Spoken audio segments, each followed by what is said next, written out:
জঙ্গল হাসতেছে, ওরা কন্টিনিউ পরে এই জিনিসটা করলো এবং একসাথে এটার পুরো দায়টা দিল পরে যে এটা হচ্ছে পুরো স্টুডেন্টরা, হ্যাঁ, এই মবক্রেসি করতেছে। তাহলে এই যে আপনার এখন যে বয়ানটা, যেটা 8 তারিখের ব্যর্থতার কারণে আমি বলবো যে যেটা হয়েছে, এই দায় কিন্তু এরা নিচ্ছে না, সমস্ত দায় দিচ্ছে ইউনূস, ছাত্র এবং এটা। তাহলে এই অবস্থায় যে আমরা আসলাম, এখান থেকে আমরা এখন উত্তরণ পাবো কিভাবে, এগুলো নিয়ে আমি মনে করি সমাজে নানামুখী ডায়লগ এবং তর্ক বিতর্ক হওয়া উচিত। আজকে আমরা এবং আগামী দিনের রাজনৈতিক সংকট কিন্তু এই এই এই সেটেলমেন্টের মধ্যে আমরা দেখতেছি। আমরা যখন 5ই আগস্টের আগে বাংলাদেশে যে তর্কটা চলতেছে সেটা আপনারা জানেন, কিন্তু একটু বলি যেহেতু আমার অনেক ধরনের ক্যাম্পেইন হয়। সেটা হচ্ছে যে আমরা যখন বলতেছিলাম যে 2013-14 সালের ইলেকশনের পরে যখন বলতেছিলাম যে, বা এর আগ থেকে বলতেছিলাম যে রাষ্ট্র যে জায়গায় যাচ্ছে সেই জায়গা থেকে শুধু একটা ফেয়ার ইলেকশনের মাধ্যমে এই রাষ্ট্রকে মৌলিকভাবে বদল করা যাবে না। তাহলে কি করতে হবে? ফরহাদ ভাই পরিষ্কার লেখা ছিল, 85 সালেই ফরহাদ ভাই গণঅভ্যুত্থানের কথা বলতেছিল, গণতান্ত্রিক রাষ্ট্রের রূপান্তরের কথা বলতেছিল। তো ফরহাদ ভাই পরিষ্কারভাবে তখন বলতেছিল, আমরা পরে বাপ-বৈঠকের মাধ্যমে এবং নানা ফোরামের মধ্যে বলতেছিলাম যে আমাদের গণঅভ্যুত্থান হচ্ছে একমাত্র রাস্তা। এরকম একটা কি বলা যায়, মানে ইন্ডিয়ান কলোনি মধ্যে রাষ্ট্রকে নিয়ে যাওয়ার যে অবস্থা এবং আমাদের সমস্ত প্রতিষ্ঠান যখন ধ্বংস করে বসছে, বিচারালয়, পুলিশ এবং অন্যান্য, এটাকে মৌলিকভাবে চেঞ্জ করতে হলে একটা গণঅভ্যুত্থান লাগবে। তখন আমাদের এখানকার সমস্ত প্রগতিশীল এবং আমাদের এই সে বিএনপি সহ প্রত্যেকের প্রস্তাব হচ্ছে না, শেখ হাসিনার ওদের একটা ফেয়ার ইলেকশন হলে যথেষ্ট, আমাদের গণঅভ্যুত্থান লাগবে না। গণঅভ্যুত্থান হলে কি হবে? আমাদের কারো প্রস্তাবনা ছিল গণঅভ্যুত্থান হলে ইসলামিস্টরা ক্ষমতা চলে আসবে, সুতরাং গণঅভ্যুত্থান করা যাবে না। এটা হচ্ছে আমাদের প্রগতিশীল বয়ান। কিন্তু আমাদের অনেক প্রগতিশীল বন্ধুরা এসে তখন বলতেছিল যে আচ্ছা ঠিক আছে আমরা গণঅভ্যুত্থান চাই, কিন্তু গণঅভ্যুত্থান হলে তো ইসলামিস্ট ফোর্স ক্ষমতা আসবে। তার মানে ওরা পুরানা রাষ্ট্র কাঠামো সব রাখতে চায়, ইসলামিস্টদের জুজুর ভয় তারা গণঅভ্যুত্থান চায় না। আচ্ছা, আমরা যখন বললাম যে ফেয়ার ইলেকশন হবে না এবং ফেয়ার ইলেকশনের সমাধানও না, তখন ওরা বললো না, বিদেশিরা আমাদের ফেয়ার ইলেকশন করে দেবে। তার মানে কি আমরা তখন আমেরিকার সাথে থাকতে হবে? তা আমরা বলছি না, আমাদের থাকতে হবে জনগণের সাথে। আমেরিকা বা ইন্ডিয়া তো কলোনি, সবাই তখন যেহেতু আওয়ামী লীগের সাথে সবাই মানে ইন্ডিয়া সরাসরি যুক্ত, তো ওদের একমাত্র বিকল্প হয়েছে যে আমেরিকার এম্বাসি এবং আমেরিকানরা কত ধরনের আছে, কালকে মানে এরা ঠিক করে ইলেকশন করে দেবে, আন্দোলন করে দেবে, এরকম একটা আপনারা দেখছেন সবাই সিচুয়েশনের মধ্যে ছিলাম। তো সেই জায়গা থেকে দেখেন আলটিমেটলি কিন্তু জনগণ আমেরিকা উদ্ধার করে নাই।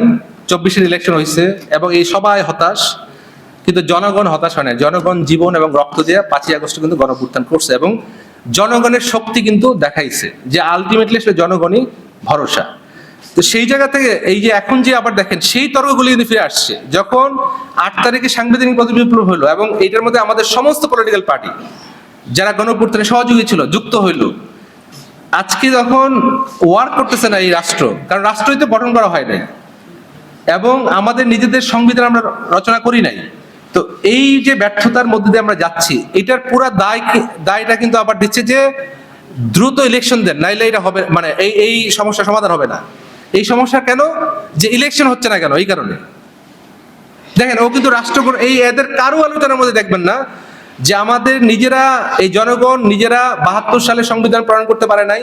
ডক্টর কামাল হোসেন, দেখেন এটা আমাদের খুব শ্লাঘা, আমাদের পড়াইতো আগে ছোট সময়, বা আমাদের গর্ব করতো যে বাংলাদেশের সংবিধান রচয়িতাকে ডক্টর কামাল হোসেন, বাংলাদেশের জনগণ না। এটা তো অপমানজনক জনগণের জন্য, অথচ এটা গর্ব আকারে প্রচারিত ছিল, ঠিক না? যে আমি কিভাবে বাংলাদেশের জনগণ কিভাবে শাসিত হবে বা তারা কিভাবে রাষ্ট্রকে গঠন করতে চায়, এই অধিকার জনগণকে না দিয়া ডক্টর কামাল হোসেন গংরা একটা ক্ষুদ্র এলিট গোষ্ঠী যখন ইন্ডিয়ানদের শেল্টারে এখানে সংবিধান রচনা করতেছে এবং জনগণকে বিচ্ছিন্ন করতেছে এই প্রসেস থেকে, এইটা একটা ভিলেনি কাজ হওয়ার কথা, সেইটা হচ্ছে বাংলাদেশে প্রশংসার কাজ সেই 72 সালে। এই কাজ আমরা এখনো করতেছি উপর থেকে। সংবিধান সংস্কার কমিটি সহ নানা কমিটি আমরা যারা বাংলাদেশের নাগরিকও না, ধরেন আলী রিয়াজের মতো যারা বিদেশি নাগরিক, আমি শুনছি ডক্টর ইউনূসও বিদেশি নাগরিক, বাংলা ডবল পাসপোর্ট। সুতরাং দেখেন পুরা যে এলিট ক্লাসটা এখানে আছে, এটা কিন্তু একটা বিদেশি, এদের দেশের চেয়ে বিদেশি কি বলা যায় কানেকশন এবং বৈধতা বেশি, এই ক্লাসে কিন্তু এই ক্ষমতায় গেছে। তাহলে আমরা দেখেন রাষ্ট্র আকারে নিজেদের গঠন করার যে 72 সুযোগ পাই না, এই 2024 সালে এত রক্ত দেওয়ার পরও পাই নাই।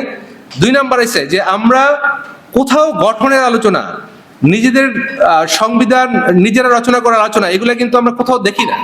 তাইলে একমাত্র সমস্যা কি, সবাই যেটা করতে চাইছে যে নির্বাচন হইলেই সব সমস্যার সমাধান হয়ে যাবে। এবং ফরহাদ ভাই কালকে যে প্রথম আলোতে যে পরশুদিন যে বক্তৃতা দিয়েছে, তারপরে তো এটা আমাদের দেখেন ডান বাম সবাই ঝাঁপাই পড়ে যে ফরহাদ মাজার কি বলে যে ডক্টর ইউনূসের মতো একটা সরকারকে দীর্ঘায়িত করতে চায়, হ্যাঁ, উনি নির্বাচন বিরোধী। এই পুরানা ক্যাম্পেইন, সেটা কিন্তু 24 ইলেকশনের আগে বা 5 আগস্টের আগে যে ক্যাম্পেইন ছিল, এই একই ক্যাম্পেইন কিন্তু ওই গ্রুপগুলি যারা গণঅভ্যুত্থান চায় নাই ওরাই করতেছে। আচ্ছা, এই অবস্থার কারণ কি? তাহলে আমার কাছে দুইটা কারণ মনে হয়। একটা হচ্ছে যে আমাদের দীর্ঘ যে কলোনিয়াল যে মানে শাসনের ফলে আমাদের যে কলোনাইজ মাইন্ড, এইটা মানে ফিজিক্যালি কলোনি মনে হয় ইংরেজরা চলে গেছে, কিন্তু আমাদের মন মগজে এখনো সেই কলোনি এবং কলোনি শাসিত যে মন, আমাদের যে হীনমন্য মন, সেইটা আমরা এখনো কি বলা যায় একটা সবরেন স্বাধীন কর্তা সত্তার আসলে বিকাশ ঘটাতে পারি নাই। এইটা আমি মনে করি আমার, আমি জানি না ফারহাদ একমত হবে কিনা, এটা আমার কাছে মনে হচ্ছে প্রধান কারণ এক। 2 নম্বর হচ্ছে যে আমাদের মতো দেশে যে আপনার নিউ লিবারাল ইকোনমির নামে, গণতন্ত্রের নামে যে বিদেশি ইনভেস্টমেন্টের নামে যে লুটপাটগুলি হয়, ঠিক আছে, এই লুটপাট যেন চালু রাখতে পারে, সুতরাং তারা ওই ধরনের একটা সরকার, ওই ধরনের একটা পলিটিক্যাল ডিসকোর্স ওরা চালু রাখতে চায়, যেটার নাম ধরেন গণতন্ত্র বা ইলেকশনের মাধ্যমে মাফিয়াদের গণতন্ত্র। এই বিষয়ে আমাদের বাংলাদেশে বুদ্ধিজীবীদের মধ্যে, রাজনৈতিক নেতাদের মধ্যে কোনো কনসাসনেস নাই যে বাংলাদেশকে যদি আপনি একটা ডিকলোনাইজ রাষ্ট্র আকারে তৈরি করতে চান, যে একটা স্বাধীন মুক্ত নতুন দেশ আকারে করতে চান, তার জন্য যে পলিটিক্যাল কনসাসনেস লাগবে, যে ক্যাটাগরি সম্পর্কে আমাদের ক্রিটিক্যাল আলোচনা লাগবে, রিয়েলাইজেশন লাগবে, এই ব্যাপারগুলিতে আমাদের কোনো প্রাইমারি আন্ডারস্ট্যান্ডিং আছে বলে আমি দেখতেছি না। অন্তত গত গণঅভ্যুত্থানের পরে আমি আলোচনা দেখি নাই কারোর মধ্যে। তো এই দুইটা দুর্দশার কথা আমি আপনারা নিশ্চয়ই আরো অনেক করবেন। তো আমি আর আলাপ বাড়াইতে চাই না। আমি ফরহাদ ভাইকে অনুরোধ করবো যে আজকের মূল আলোচনা শুরু করার জন্য। আচ্ছা, এই অবস্থায় আমি কিন্তু হতাশ না। অনেকেই বলতেছে যে আমাদের বন্ধুরা যে আচ্ছা ঠিক আছে, এরকম একটা দুর্দশা অবস্থা বুঝলাম, তাহলে আমরা কি করব? হ্যাঁ, অনেকে হতাশা দেখাচ্ছে। তো আমি মনে করি এই হতাশার সাথে আমাদের এই যে পরাজিত মনের সম্পর্ক আছে। আমি কিন্তু ন্যূনতম হতাশ না। আমি মনে করি বাংলাদেশের জনগণের মধ্যে যে রক্ত দিয়ে জীবন দিয়ে যারা গণঅভ্যুত্থান করছে, এই স্পিরিট মরে নাই, বরঞ্চ এটা দ্বিগুণ রূপে এটা আমাদের সোসাইটিতে কিন্তু আপনি দেখতেছেন নানা ইস্যুতে অস্থিরতা, যেটা আমি অস্থিরতাকে রিড করি যে মানুষ এখনো গণঅভ্যুত্থানের যে স্পিরিট এটা রিয়েলাইজ করতে পারি না দেখি রাষ্ট্র এবং সমাজে, সেই অস্থিরতাটাগুলো আমরা দেখতেছি। তাহলে এটাকে যদি আমরা পলিটিক্যালি ট্রান্সফার করতে পারি, তাহলে এই অস্থিরতা কিন্তু একটা নেগেটিভ দিকে যাইতে পারে। তো আমাদের দায়িত্ব হবে যে এই যে তরুণদের মধ্যে যে আমরা দেখতেছি নানা ধরনের অস্থিরতা, মানে কিছু করতে চায় ওরা, কোনো কিছু হলে রাস্তায় নেমে যাচ্ছে, এটাকে একটা পজিটিভ ডিরেকশনে কিভাবে নেওয়া যায় সেই কাজটা করাই আমাদের দায়িত্ব, হতাশ হওয়ার দায়িত্ব না। হ্যাঁ, তো আমরা গণঅভ্যুত্থান সুরক্ষা মঞ্চের পক্ষ থেকে আমরা সেই কাজটা করতে চাই। সারা বাংলাদেশে যারা আগামী দিনে বাংলাদেশ রাষ্ট্রকে নতুন করে গঠন করতে চান, এখানের যে মতাদর্শিক যে ডিবেটগুলি আছে, যে ডিভিশনগুলি আছে, নানা বিশ্বাসের মতের পথের মানুষ একসাথে কিভাবে আমরা রাষ্ট্রে থাকতে পারি, সেটার জন্য যারা কাজ করতে চান, আমাদের এই মঞ্চের সাথে আপনারা যুক্ত হওয়ার জন্য আহ্বান জানাচ্ছি। আমরা নিশ্চয়ই ঢাকা এবং ঢাকার বাইরে আরো নানা ধরনের প্রোগ্রাম করতে চাই। আপনারাও সাজেস্ট করবেন।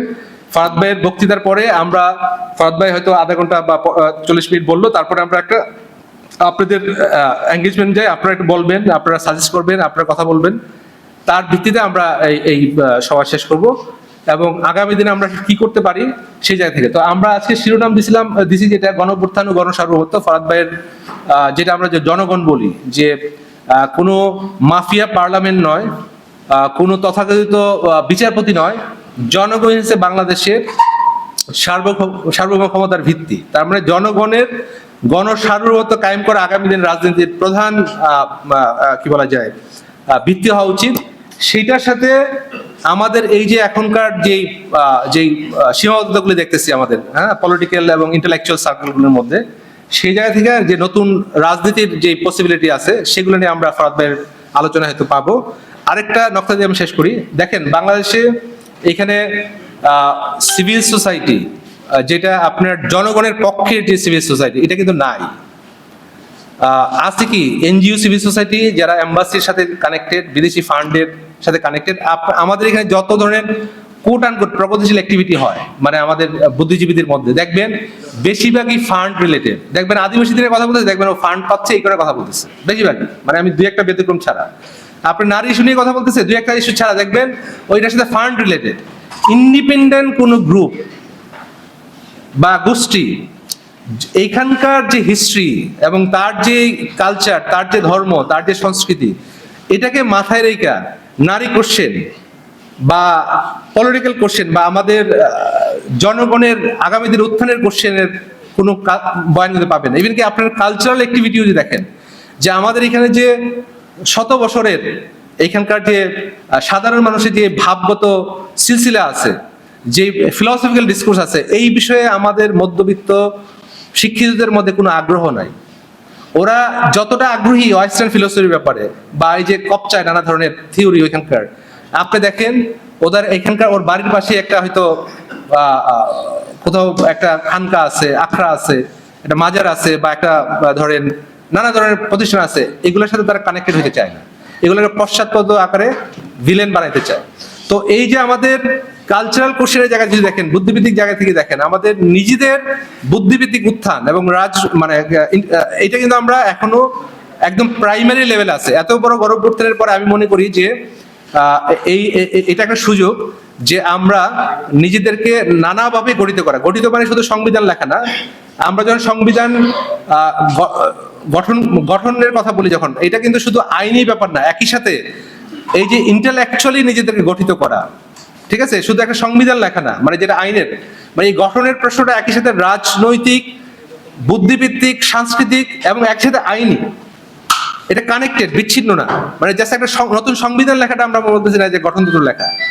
আমরা একটা জনগোষ্ঠী নিজেদেরকে নতুন করে গঠিত করবে, বিশ্ব দরবারে নিজেদের নতুন ভাবে উত্থান ঘটাবে, এইটার যে এটার জন্য যেই বুদ্ধিভিত্তিক, সাংস্কৃতিক এবং অন্যান্য যেই নির্মাণ লাগবে নিজেদের মধ্যে এবং ডায়ালগ লাগবে, এই টোটালটাকে আমরা বলছি গঠন। ঠিক আছে? তো ফরাদ ভাইয়ের একটা গুরুত্বপূর্ণ বই, যেটা গণঅভ্যুত্থানের 1 বছর আগে লেখা, গণঅভ্যুত্থানের গঠন, এইটা আপনারা দেখেন, তাহলে হয়তো অনেকগুলা জিনিস। আরেকটা সমস্যা আমাদের, আমি বলি, আজকে অনেকগুলা কথা বলতেছি, আমি লম্বা বক্তৃতা দেই না নর্মালি, সেটা হচ্ছে যে আমাদের সকল যারা পরিচিত বুদ্ধিভিত্তিক অঙ্গনে কাজ করে বা লেখক, তাদের একটা বড় সমস্যা দেখবেন, ওরা পারসেপশন দিয়ে চলে। ওরা কোনো টেক্সট ঠিক মতো পড়ে না বা পড়তে পারে না। হ্যাঁ, ধরেন আপনি বলেন নাই, যেমন ফরাদ ভাইয়ের কালকের একটা উদাহরণ দিই আমি। ফরাদ ভাই প্রথম আলো যে বক্তৃতা দিয়েছে, ফরাদ ভাইয়ের এই বক্তৃতা ধরেন 15 মিনিটের বা 10 মিনিটের, কিন্তু ফরাদ ভাইয়ের এটার পিছনে ধরেন 10 বছরের লেখালেখি আছে। গণঅভ্যুত্থানের গঠন নামে বই আছে 1 বছর আগে। অসংখ্য ইউটিউবে আমরা কিন্তু ফরাদ ভাইয়ের ভিডিও আছে, আমরা ভাববইটাকে সেমিনার করছি, কিন্তু সোসাইটির কোথাও দেখবেন না যে ফরাদ মাজারকে প্রপারলি রিড করছে। ফরাদ মাজার যেটা বলে না, যেটা বিশ্বাস করে না, এইটা ফরাদ মাজারের নামে চালাইছে। তো এই কারণে একটু আগে আমাদের যে বন্ধু যে আরিফ এবং ইয়ার সাথে, সাবিদিনের সাথে কথা বলছিলাম বাইরে, যে বাংলাদেশে আমাদের বুদ্ধিভিত্তিক সার্কেল এবং কালচারাল সার্কেলে প্রশংসা আর নিন্দা একই রকম।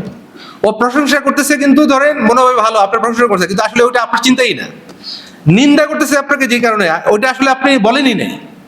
এই যে আমাদের, আপনার মনে হইতে পারে যে আমি কি বেশি পণ্ডিত, বেশি বুঝি না, আপনি যদি একটু মনোযোগ দেন, আমাদের বুদ্ধিজীবী, সকল বুদ্ধিজীবীদের মধ্যে দেখবেন এই ঘটনা 99%। কেউ মনোযোগ দিয়ে কোনো কিছু ফলো করে না, পড়ে না, কারো কথা জাস্ট ক্যাম্পেইন, আমরা ক্যাম্পেইন করি।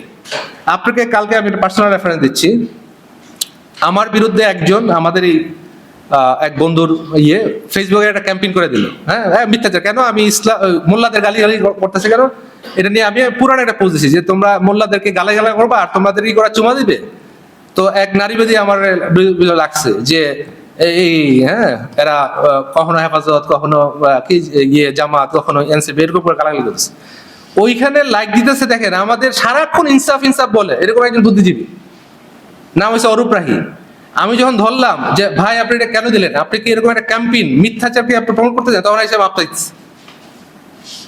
এই যে আমাদের বুদ্ধিজীবীদের নমুনা, যারা সারাক্ষণ ইনসাফ বলে, এই যে নানা ধরনের ওয়েস্টার্ন ক্যাটাগরি বলেন, হ্যাঁ, কিন্তু প্র্যাকটিক্যাল লাইফে দেখেন আপনার ওদের কোনো ন্যূনতম কোনো ইনসাফফুল পজিশন নাই। একটা ক্যাম্পেইনের মধ্যে ওরা লাইক দিয়ে দিচ্ছে, শেয়ার দিয়ে দিচ্ছে। এই যে বাংলাদেশের বাস্তবতা। আমি ব্যক্তিগত নাম নিছি অপমান করার জন্য না, মানে আপনাদের এভিডেন্স দিলাম যে আপনারা আমার কথা আপনারা ফেসবুকে দেখলেও বুঝবেন যেগুলা, এটা কিন্তু বাংলাদেশ, এই যে বাংলাদেশ এইভাবে চলতেছে। তো আমি সরি লম্বা বক্তৃতা দেওয়ার জন্য ফারাদ ভাইকে আমি অনুরোধ করবো যে আজকের মূল বক্তৃতা শুরু করার জন্য। তারপরে আমরা আপনাদের সবার কথা শুনতে চাই, আপনাদের প্রশ্ন থাকলে শুনতে চাই। আপনারা একটু দয়া করে অ্যাক্টিভলি পার্টিসিপেট করবেন, এটা আমরা চাই। সবাইকে ধন্যবাদ।